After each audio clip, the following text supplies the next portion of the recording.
വന്യമൃഗശല്യവും മറ്റു ദുരിതങ്ങളും അനുഭവിക്കുന്ന എടപ്പുഴ അംബേദ്കർ സങ്കേതം സബ് കളക്ടർ സന്ദർശിച്ചു.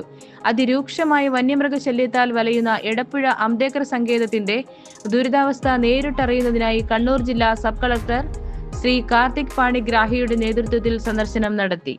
Ward member Shiny Varghese, Ayyankunnu panchayat president Kuriachan Paimpallikunnel, panchayat അംഗം Isaac Joseph, ward member Mini Viswanathan, health inspector TA Jaison, Karikkottakkari PHC nurse Rama K, junior public health nurse Varsha N, ആശാപ്രവർത്തക Mary John, village officer Raju Parameswaran, tribal project manager Bindu, Isaac ഉദ്യോഗസ്ഥൻ, Karikkottakkari police SHO KJ Binoy, school അധികൃതർ, revenue ഉദ്യോഗസ്ഥർ, forest department എന്നിവർ പങ്കെടുത്തു.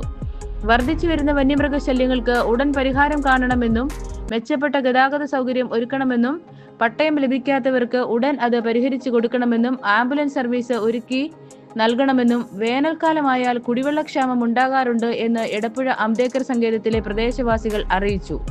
പരാതികൾ കേട്ട ശേഷം അതാത് ഡിപ്പാർട്ട്മെന്റുകൾ നൽകി എത്രയും വേഗം പരിഹാരം കണ്ടെത്താമെന്ന് കളക്ടർ അറിയിച്ചു. മലബാർ മീഡിയ ന്യൂസിന് വേണ്ടി ധന്യാമോൾ, കൊച്ചിയിൽ നിന്നും.